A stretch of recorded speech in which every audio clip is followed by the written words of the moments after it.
Back to our study of apologetics. In this session, we're going to talk about a famous reply to Anselm's ontological argument, a reply by a man named Guanilo. That his reply we call the Lost Island argument. And then we're going to see how Anselm himself responded to what Guanilo had to say. Now, you might remember that when we talked about Anselm's ontological argument, it's an argument that has to do with the existence of God, with the being of God. And Anselm's argument went something like this: God is that than which nothing greater can be thought. That's sort of his definition of God. And that than which nothing greater can be thought must exist not only in the mind, but also in reality. Obviously, something that really exists would be better than something that does not exist. And so if God is the greatest thing we can think of, then he must also exist. Now, not everyone is persuaded by that argument. Guanilo was one who is not. Aquinas also is going to push back against Anselm's argument. So you might wonder a couple of things. One, why talk about it at all if it's not persuasive to everyone? And then two, if it is persuasive to some, why push back on it? Why talk about weaknesses or rebuttals or whatever? Well, a couple of things. One, what we're looking for is not one argument that persuades everybody, right? But we're looking for different tools, different approaches that might help different people. And so if this argument, if Anselm's argument is persuasive to you, I don't want to get in the way of that. And I don't know that Guanilo would want to get in the way of that. If it helps you, if it's persuasive, if you find it compelling, and there are many people who do, that's excellent. If, though, you don't find it persuasive, we don't want to give the impression that everybody is helped or persuaded by this argument, because then those who aren't will think, what's wrong with me? Or am I the only one? Or, something along those lines.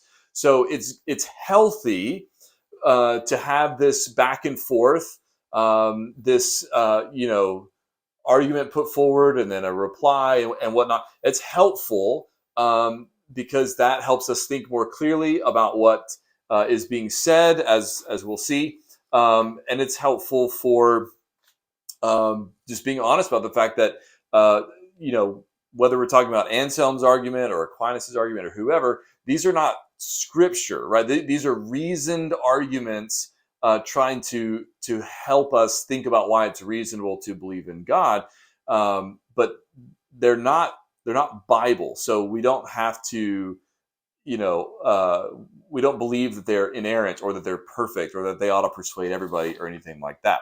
So, okay, who was Guanilo and what was his response? Well, first of all, Guanilo, it's important to note, was a monk like Anselm. That means he was a Christian like Anselm. He was not an atheist who is saying, I'm not persuaded by your argument. I don't believe there's a God. He was a Christian who believed in God. He just didn't think Anselm's argument was persuasive. He didn't think that it worked. He didn't think that it was a good argument for the existence of God. And so he wrote a reply that we still have. You can still read it.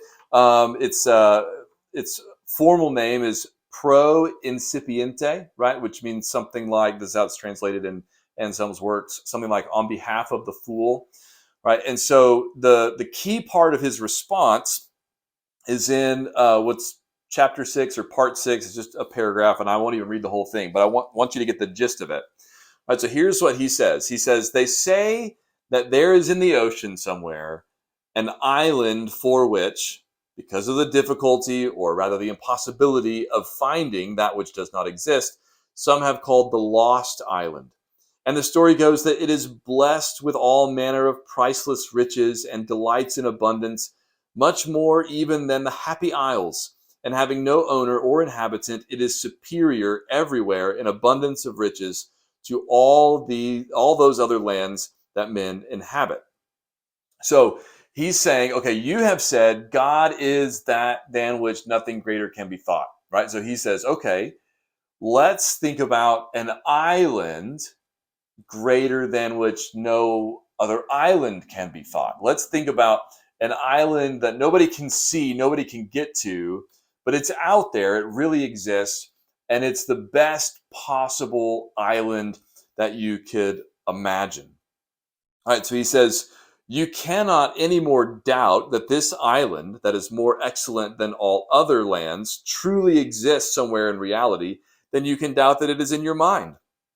And since it is more excellent to exist, not only in the mind alone, but also in reality, therefore it must needs be that it exists. And you can hear there how he's even using Anselm's own language, right? Of saying this doesn't exist in the mind only, right? But also in reality, because that is better. And so he's saying if that argument works for God, it ought to work for other things as well, like an island. And perhaps some of you, when you hear Anselm's ontological argument, there's something in your mind that says, I don't know, there's some reason why that doesn't seem to work. Something, maybe niggling at me. I don't know how to put my finger on it, but it doesn't seem like I can just think through, who God is and therefore God must exist. Because it wouldn't work with other things. And so that's what Guanilo is saying. Then he says, if I say someone wishes thus to persuade me that this island really exists beyond all doubt, I should either think that he was joking, or I should find it hard to decide which of us I ought to judge the bigger fool. I, if I agreed with him, or he, if he thought that he had proved the existence of this island with any certainty. So Guanilo is saying, if somebody tried to persuade me that this island existed, this lost island, by using the same kind of argument that Anselm is using to prove that God exists, I would think he was making a joke, or I would think whichever one of us actually believed it was foolish.